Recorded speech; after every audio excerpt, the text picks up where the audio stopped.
So thanks for coming. My name's David Graff. I am currently the general counsel for a company called 50 on Red. 50 on Red's one of the sponsors of Affiliate Summit, and we're essentially an affiliate network. I'm a lawyer. I've been practicing for about 20 years now, and I've been in the industry working with various affiliate marketing networks and companies for about 7 years or so. My previous company was a company called Epic Advertising, which was known as Azoogle way back in the day and was one of the first sort of affiliate networks to come upon the scene. So I've been in this area for a little while. I want to talk to you today about enforcement trends in 2013, and I'm really going to focus on the FTC. But generally, what I want to try to do in this 18-minute block is give you a sense, in particular, what the FTC, the type of marketing practices and behaviors that the FTC has been looking at for the back half of 2012, the first half of 2013, the type of issues that they've been particularly focused on, and I'll see if I can give you a sense, or at least I'll give you my opinion, as to the type of issues that they're going to be looking at for the remainder of 2013 and on into 2014. Before I do that, it's always important to remember, again, I'm just going to focus on the FTC since we have 18 minutes, but there are a whole bunch of regulatory agencies, a veritable alphabet soup of regulatory agencies that affiliate marketers have to deal with.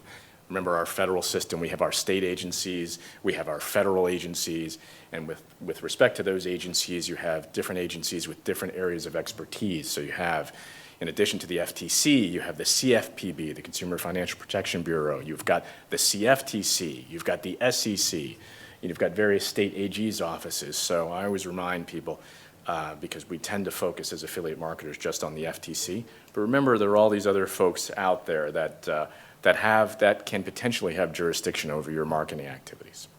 But in any case, I'm going to focus on the FTC, and before I go over a couple of recent settlements that the FTC has done, just a quick primer, because I think it's important as to the sort of the main thrust of the FTC's sort of jurisdiction and power in this area.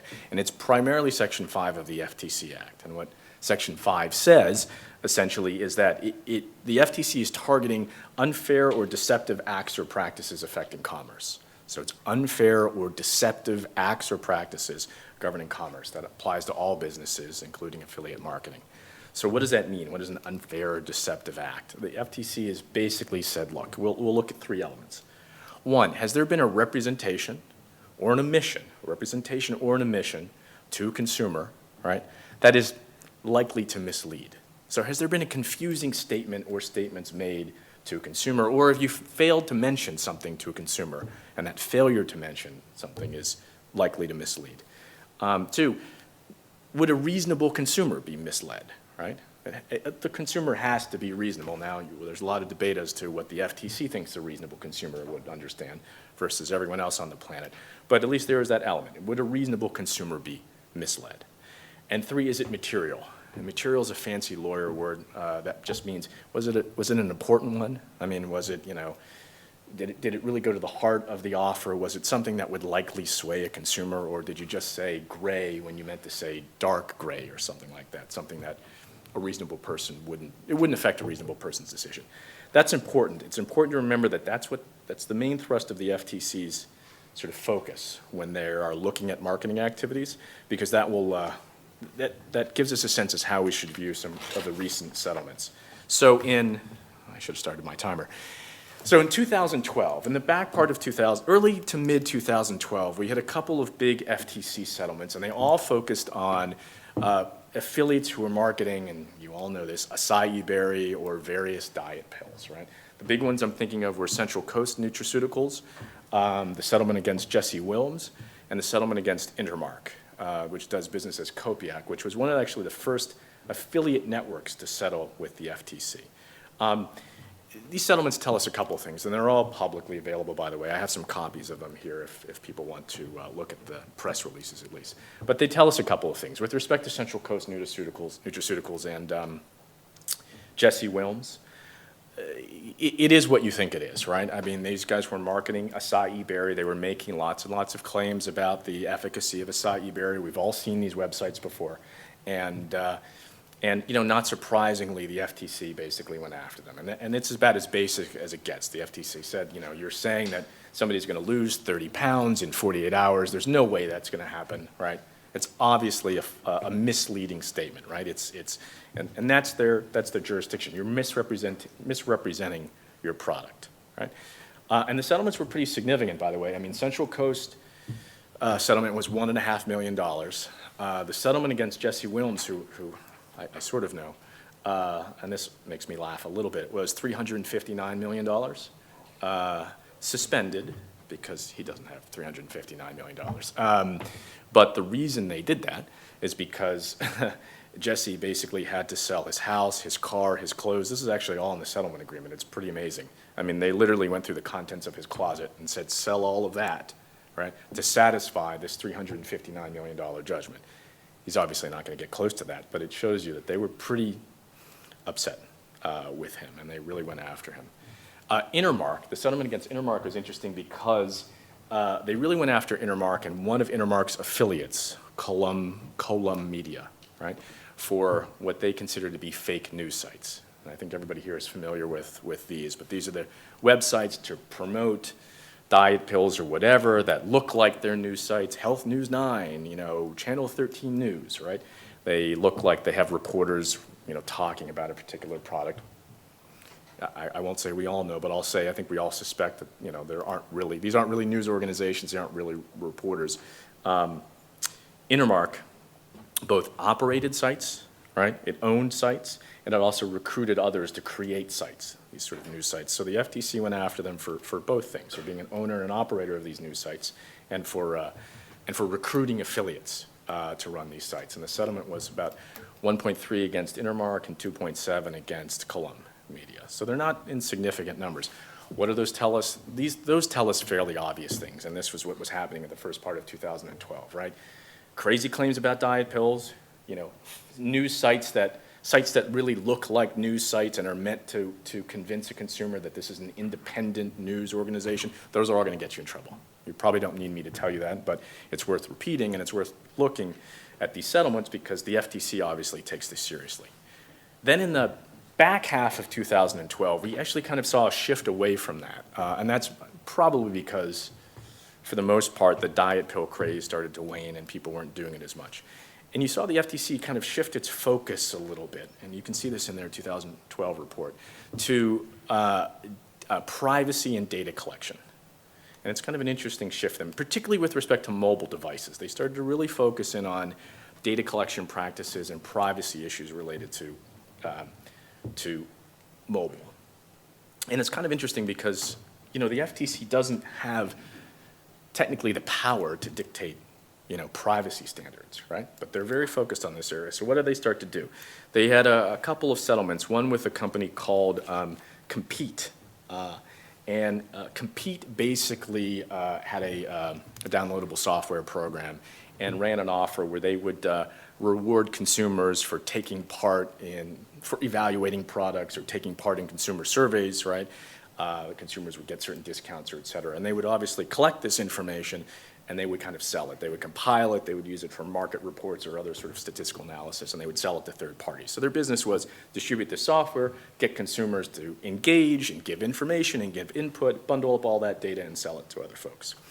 And they had a privacy policy where they disclosed that they were collecting your standard types of data from folks as they participated, their IP addresses and et cetera. However, the way their software operated, it also collected, probably inadvertently, but it collected PIN codes, credit card information, stuff like that. Now, there's no allegation that Compete ever used it, right?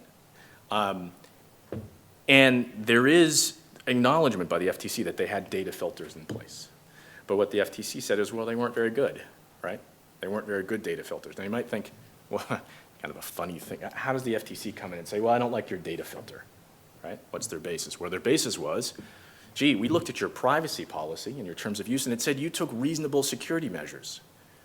We don't think those measures were reasonable, ergo that's a misrepresentation. Here's our authority to come in and regulate. It's a little bit of a bootstrapped argument, right? I mean, it's kind of interesting. So what they're doing, remember, because their authority is primarily based in Section 5, they're looking for representations or misrepresentations. So they said a fairly innocuous statement, we take all reasonable security measures. They're like, well, we don't think that's true, right? That's a misrepresentation. If you did, you wouldn't be collecting this data. I understand that's a circular argument, and welcome to the world of federal regulators. But interesting, related settlement with a company called Path. Path, everybody knows Path is a social network. Oh, by the way, Compete didn't have to pay any money. It's probably worth mentioning that. So they just had to stop this broad collection.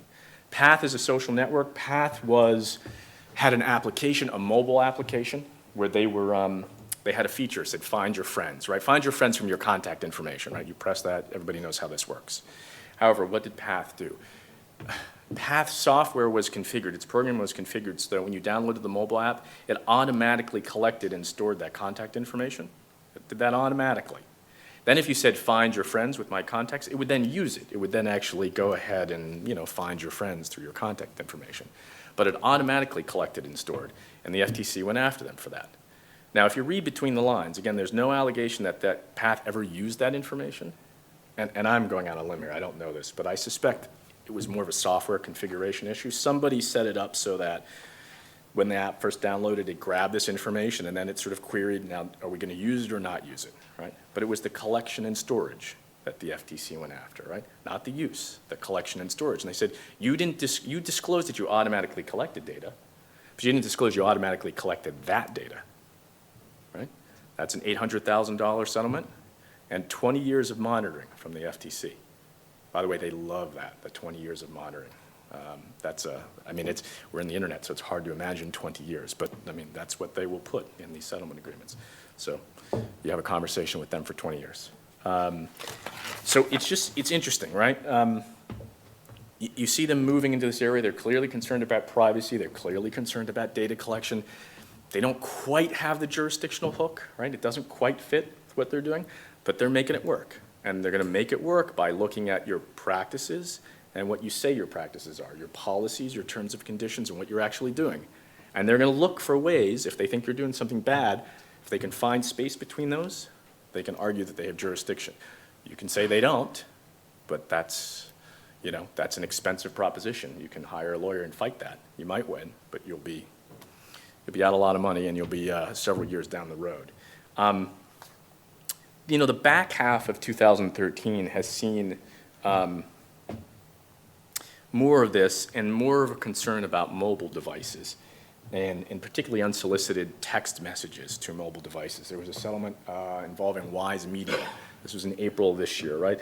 Wise was it was not a settlement. They filed an action against Wise. They're actually still in the middle of this process. But Wise was accused of essentially cramming. We've seen this before. Consumers sign up for some sort of text messaging service, which is $9.99 a month. It appears on their phone bill, and for that, they get horoscopes or love advice or something like that, right, texted to their phone. I actually didn't think this was still going on. It's very circa 2000.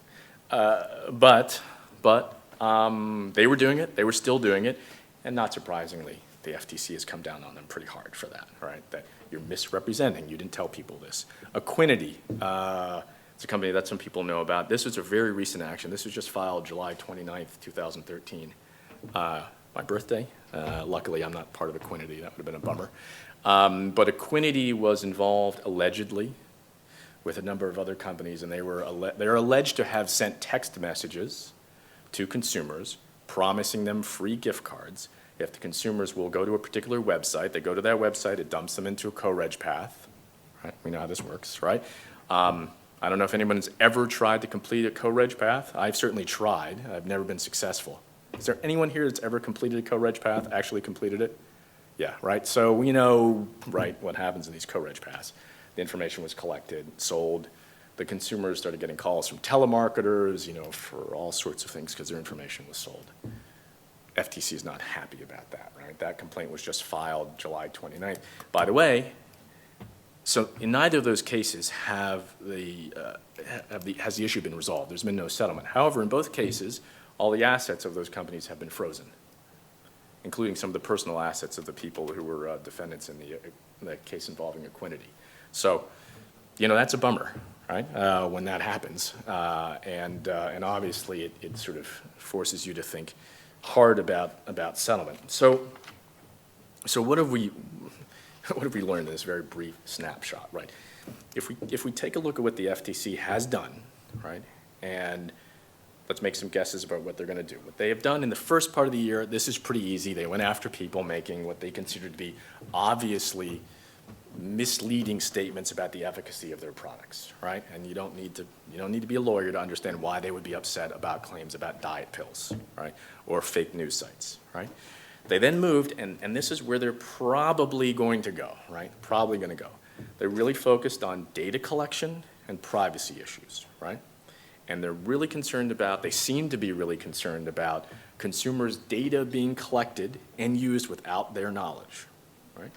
But since they don't quite have a perfect fit to go after that, their focus is going to be on what did you do and what did you disclose. And that's how they're going to use that. With compete and path, they said, well, look, you said you were collecting data, but you didn't say you were really collecting that data. Or you didn't really tell people how much data you were collecting. I think in both cases, frankly, compete and path, you could probably make an argument, and I don't work for either of those companies. You could probably make an argument that they really weren't doing anything wrong. It's just, it's a challenging world. They were trying to figure out how they were going to do this, and they didn't really do anything, but they got caught up. Wise and Equinity, if you're sending text messages like that to consumers, you better have clearly disclosed to the consumers in neon language, right, that this is what you're doing and this is what they're going to get charged, right, and have about a bunch of double opt-ins. I understand how that kills conversion. But if you don't, you run the risk that they're going to come in. So I'll try to leave a couple minutes for questions. But so as we move forward, 2013, right, we're probably going to see a continued focus on data collection and privacy, particularly when it comes to mobile offers. So if you've got the type of offers you're running that are, sort of mobile to website offers where you're sending consumers text messages to their mobile devices, you should really scrutinize those. And the last thing I would say is, and I know everybody always says this, to take a look at your privacy policy, but I want to stress this again. Your privacy policy, where you're disclosing to consumers is what you're doing, that's incredibly important, not just because you want to tell consumers, but because that is what the FTC is going to look at when they're trying to figure out how they're going to get you, how they're going to come after you, right? They're going to look at what you've disclosed. You need to think strategically about your privacy policy. Don't just have a 40-page privacy policy that has every sort of contingency in there with a lot of boilerplate and legalese, because they'll make the argument that that's not comprehensible, right? What I've started doing, take this for what it's worth, I've started doing is for privacy policies in terms of use, I have the privacy policy in the terms of use, and I have what I call plain English boxes beside it, where I say in the preamble, the plain English boxes are not the legally binding parts. This is the legally binding parts. They're just here to help you. They're here to help you. And then next to my legalese, I sometimes make them a little snarky. I say, look, this is what this paragraph means, right? It means I'm showing you ads. It means if you download this, you're going to get ads. And guess what? I have to show this to you. You have to understand that this is the only way that my product is free, right? Things like that, right? And what I'm trying to do, hopefully, not only adequately disclose to the consumer, but I'm trying to set up a situation where if anyone were ever to come in and say, David, I don't think you guys were clear, I can say, well, what are you talking about? How can I be more clear, right? I have here's my privacy policy. I'm explaining to the consumers, right? I'm telling everybody what I did. So I'll conclude by saying this. Data collection and privacy, particular emphasis on mobile devices. Take a look at your data collection practices, right? Particularly if you're a network and you're working with lots of affiliates or you're working with lots of advertisers. You want to understand the technical side of data collection practices, because it's not just use, and sometimes we think of use. It's collection and storage. Are you inadvertently collecting and storing information even if you're not using it? Are people you're working with inadvertently collecting and storing? Something to think about, right? And then 3, privacy policies, right? Your first line of defense, right? If something bad is going to happen. All right, well, I'm not sure exactly where I am on time, but I'll take a few questions if we still have time, and I will be hanging out for a little while after this. That's helpful. I think I actually managed to do that in precisely 18 minutes. Anyone? Don't be shy. Sure, please. You've talked about the FTC, and the FTC is a single organization with jurisdiction across the country. And, you know, it seems from what you're saying that they have their areas of focus, which shifts based on what's going on. The AG's office, the Attorney General, there are 50 of them. Yes. Right? I'm just wondering if there's anything that is similar to the FTC. I mean, I'm sure they talk to each other. They have conventions that they go to, I'm sure. So is there anything like that in that community? Sure, it's an excellent question. So the question, if I can rephrase it, is essentially how do the various state AG's office, Attorney General's office, of which there are 50, how do they interact with the FTC, and do they have the same sort of jurisdiction and same sort of concerns? The answer is they do have the same sort of concerns, and they do talk to the FTC. And they, I won't say partner, but they work closely together, right? So the main difference is obviously an individual state AG's office only has jurisdiction in that state. But they often have consumer fraud divisions, right? So they can, and their language will mirror Section 5. It'll have the same sort of language. So they'll have the power and the authority to go after these sorts of practices within the state.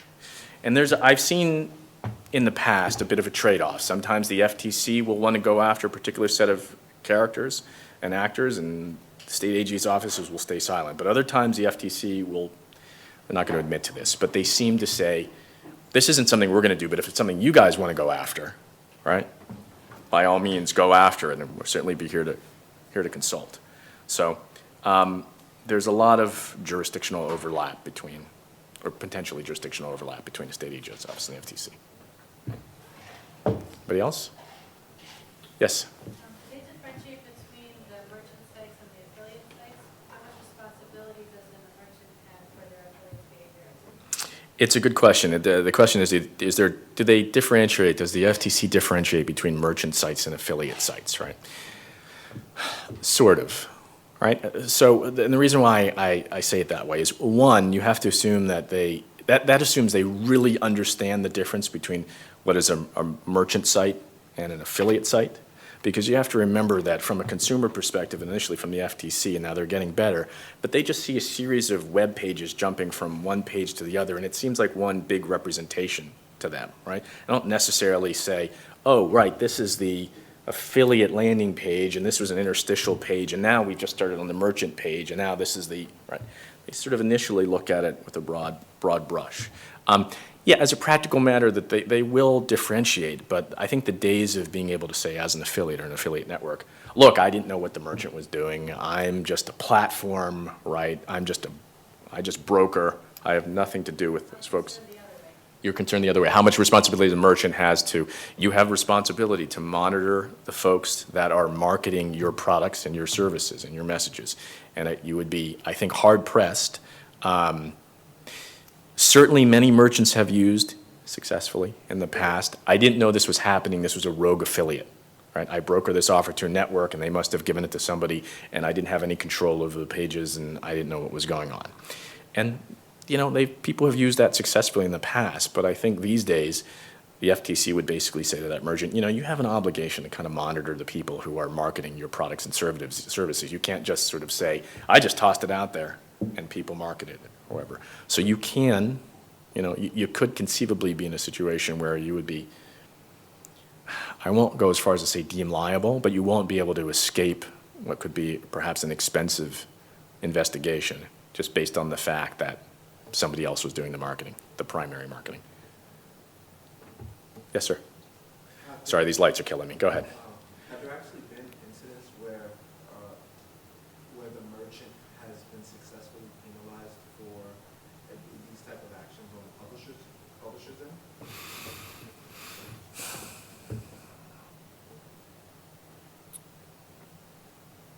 Well, I guess I don't know. I don't know the answer to that because I don't know. The question was, have merchants been penalized for the actions of affiliates? And it's a little hard to sometimes know that because we only see the settlements that come out.